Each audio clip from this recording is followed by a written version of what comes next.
সুপ্রিয় শিক্ষার্থীবৃন্দরা, আশা করি তোমরা ভালো আছো। আবার অনলাইন ক্লাসে তোমাদের স্বাগত। অনলাইন ক্লাসে আমি আজকে উপস্থিত হয়েছি নবম দশম শ্রেণীর পদার্থবিজ্ঞান ক্লাস নিয়ে। পদার্থবিজ্ঞান ক্লাসের দ্বিতীয় অধ্যায় গতি নিয়ে তোমাদের সাথে আলোচনা করব। দ্বিতীয় অধ্যায় গতি। গতি কি, গতি কত প্রকার বা কত রকম গতি হয় দেখো লিখে রেখেছি। স্বাভাবিক গতি, ঘূর্ণন গতি, চলন গতি, পর্যাবৃত্ত গতি, সরল স্পন্দন গতি। আমরা গতিটা শেষ করি। গতি হচ্ছে পারিপার্শ্বিকের সাপেক্ষে কোনো বস্তুর অবস্থানের পরিবর্তন। এটা হচ্ছে গতিশীল। আর এই ঘটনাটাকে বলবো আমরা গতি। যখন রাস্তা দিয়ে কোনো গাড়ি চলে তখন গাড়িটি এক স্থান থেকে অন্য স্থানে যায়। এখানে গাড়িটি হচ্ছে গতিশীল আর এই ঘটনাটা হচ্ছে গতি। আবার আমাদের চারিপাশে তোমরা লক্ষ্য করো, দেখতে পাও গাছপালা, আরও বিভিন্ন জিনিস যেগুলো স্থির, যারা পারিপার্শ্বিকের সাপেক্ষে গতিশীল নয়, সেগুলো হচ্ছে স্থিতিশীল বস্তু। স্থিতিশীল বস্তুর এই ঘটনাকে বলে স্থিতি। যেমন তোমার পড়ার টেবিল, তোমার ঘরের আসবাবপত্র, তোমার কলমটাকে যদি তুমি স্থিরভাবে হাতে ধরে রাখো, এগুলো তো তুমি স্থিতিশীল বস্তু উদাহরণ। আর গতি হচ্ছে বললাম যে কোনো গাড়ি ঘোড়া হতে পারে, তুমি দৌড়ে যাচ্ছ সেটা হতে পারে, তুমি সাইকেল নিয়ে এক জায়গা থেকে আরেক জায়গায় যাচ্ছ সেটা হতে পারে। এগুলো হচ্ছে গতিশীল বস্তুর উদাহরণ।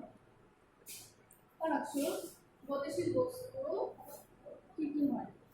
সরলরৈখিক গতি, ঘূর্ণন গতি, চলন গতি, পর্যাবৃত্ত গতি, সরল স্পন্দন গতি। সরলরৈখিক গতিটি কী?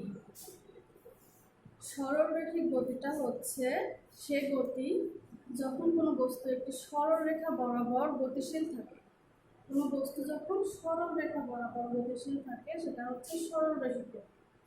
যদি তুমি দেখো যে একটি গাড়ি কিংবা যে কোনো যানবাহন সোজা সরল রাস্তা দিয়ে যাচ্ছে, তখন সেটা হয় সরলরৈখিক গতি, সরল রেখা বরাবর সোজা। আবার হচ্ছে ঘূর্ণন গতি। ঘূর্ণন গতিটা কি? ঘূর্ণন গতি হচ্ছে তোমাদের ঘরে ফ্যান আছে, ঘড়ি আছে, ফ্যানের পাখাগুলো কি হয়, একটা নির্দিষ্ট বিন্দুকে কেন্দ্র করে ঘুরতে থাকে। আবার ঘড়িটাও নির্দিষ্ট বিন্দুকে কেন্দ্র করে ঘুরতে থাকে। এগুলো হচ্ছে ঘূর্ণন গতির উদাহরণ। যখন কোনো বস্তু কোনো একটি নির্দিষ্ট বিন্দুকে কেন্দ্র করে নির্দিষ্ট দূরত্বটা অপরিবর্তিত রেখে সমান দূরত্ব বজায় রেখে ঘুরতে থাকে, তখন সেটাকে বলবো ঘূর্ণন গতি। এবার আসো চলন গতি। চলন গতিটা কি?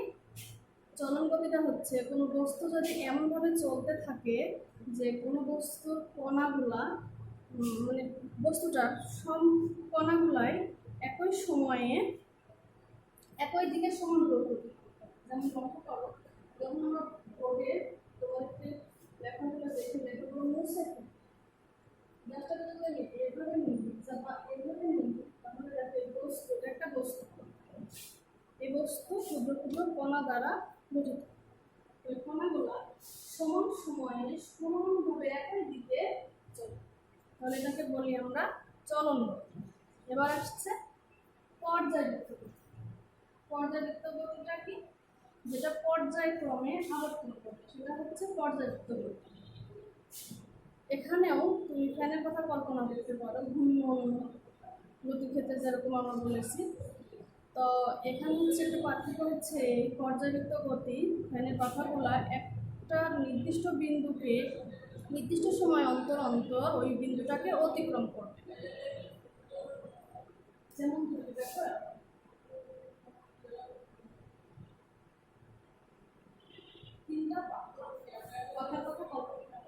তিনটা পাখা যদি বিবেচনা করি, তাহলে আমরা যদি এই বিন্দুটাকে ধরি বা এই বিন্দুটাকে ধরি বা এখানে একটা বিন্দু ধরি, তাহলে এই বাহুগুলো কিন্তু পর্যায়ক্রমে একের পর এক এই বিন্দুটাকে বা এই বিন্দুটাকে অতিক্রম করতে পারে।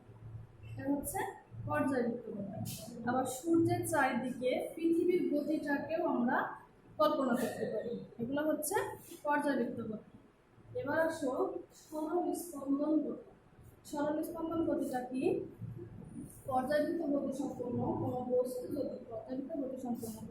যদি পর্যায়কালের অর্ধেক সময় একটা নির্দিষ্ট দিকে আর বাকি অর্ধেক সময় একই পথে বিপরীত দিকে চলে, তাহলে সেই গতিটাকে আমরা বলবো সরল স্পন্দন গতি। যেমন ধরো তোমার বাসায় দোলনায় বসে তুমি দুলছো, এটা একটা সরল স্পন্দন গতির উদাহরণ। আরেকটা উদাহরণ হতে পারে গিটার, দেখেছো তোমরা নিশ্চয়, গিটারের তারের গতিটা হচ্ছে সরল স্পন্দন গতি। তাহলে শিক্ষার্থীরা তোমরা বুঝতে পেরেছ গতি কি, আর গতির যে মাধ্যমে সরলরেখা গতি, ঘূর্ণন গতি, চলন গতি, পর্যায়বৃত্ত গতি, স্পন্দন গতি, এগুলা। এবার আসো রাশি। রাশি বস্তু জগতের যা কিছু পরিমাপ করা যায় তাকে রাশি বলে। বস্তু জগতের বা ভৌত জগতের যা কিছু পরিমাপ করা যায় সেগুলাই হচ্ছে রাশি। ধরো তোমার বাড়ি থেকে স্কুলের দূরত্ব কত, এটা পরিমাপ করা হবে, বা হচ্ছে এটা পরিমাপ দূরত্ব। আবার তুমি বাজারে গেলে কোনো পণ্য কিনতে, অবশ্যই নির্দিষ্ট করে পরিমাপ করে কিনবে, কতটুকু ওজন, চাল হোক, ডাল হোক, আলু হোক, সবজি হোক, কতটুকু পরিমাণ, এই পরিমাপটা নির্দিষ্ট করে ফেলবে। তাহলে পরিমাপ করা যাচ্ছে এই জিনিসটা বুঝতে। তাহলে যেগুলা পরিমাপ করা যায় সেগুলা হচ্ছে রাশি। তাহলে দূরত্বটা একটা রাশি, ভর একটা, ওজন বা ভর একটা রাশি, দৈর্ঘ্য রাশি, আরো অনেক কিছু আছে, এগুলো হচ্ছে রাশি। রাশি দুই প্রকার, একটা হচ্ছে ভেক্টর রাশি, একটা হচ্ছে স্কেলার রাশি। এবার আসো আমরা দেখি ভেক্টর রাশি কি আর স্কেলার রাশি কি। ভেক্টর রাশি হচ্ছে যে সকল ভৌত রাশিকে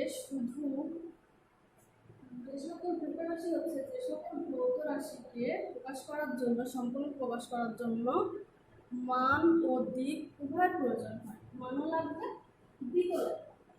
তুমি যেন বললে যে স্কুল, যদি বলো যে স্কুল থেকে বা বাড়ি থেকে আমার স্কুলের দূরত্ব 150 কিলোমিটার, তুমি যে কোনোভাবে বলতে পারো, যে নির্দিষ্টভাবে না বলে যে তোমার একটা বাসা থেকে স্কুল, তোমার একটা স্কুল, এই বিন্দুতে যদি বাসা হয়, বি বিন্দুতে স্কুল হয়। তাহলে লক্ষ্য করো শিক্ষার্থীরা, তুমি এখান থেকে যে কোনো পথে বাসায় যেতে, বাসা থেকে স্কুলে যেতে পারো। তুমি এভাবে যেতে পারো, আবার এভাবেও যেতে পারো রাস্তায়। এগুলো তোমার হচ্ছে দূরত্ব, অর্থাৎ এগুলো হচ্ছে মান, পরিমাপ বোঝানো যে দূরত্ব কতটুকু। এ পথেও তাই নির্দিষ্ট করে দিক বোঝানো। তাহলে এখানে ভেক্টর রাশি হবে, যেখানে নির্দিষ্ট করে দিক বোঝাবে যে তোমার বাসা থেকে স্কুলের দূরত্ব 150 কিলোমিটার হলে সেটা পূর্ব দিকে কি পশ্চিম দিকে, এটা যদি নির্দিষ্ট করে বোঝায়,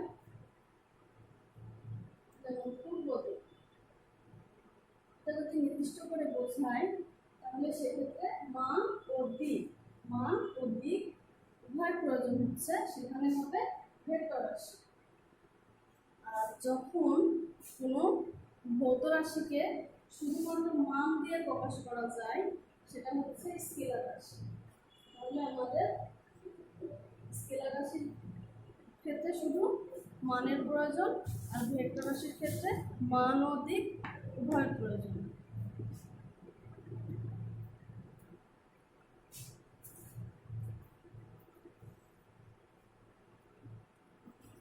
তোমরা লক্ষ্য করো দূরত্বটা কি রাশি? দূরত্ব শুধু মানের মান আছে, তাহলে এটা হচ্ছে আমাদের স্কেলার রাশি। আর যখন আমরা বলবো যে বাসা থেকে স্কুলের দূরত্ব আছে, মানও আছে, দিকও আছে, তখন সেখানে হবে ভেক্টর রাশি, আর সেটা হবে তখন সরল। তাহলে এখানে দুটো উদাহরণ নির্দিষ্ট করে বোঝা গেল যে দূরত্বটা হচ্ছে স্কেলার রাশি, সরলটা হচ্ছে ভেক্টর রাশি। আশা করি তোমরা ক্লাসটি বুঝতে পেরেছ। সামনের ক্লাসে পরবর্তী বিষয়গুলো নিয়ে আলোচনা করবো। আল্লাহ হাফেজ।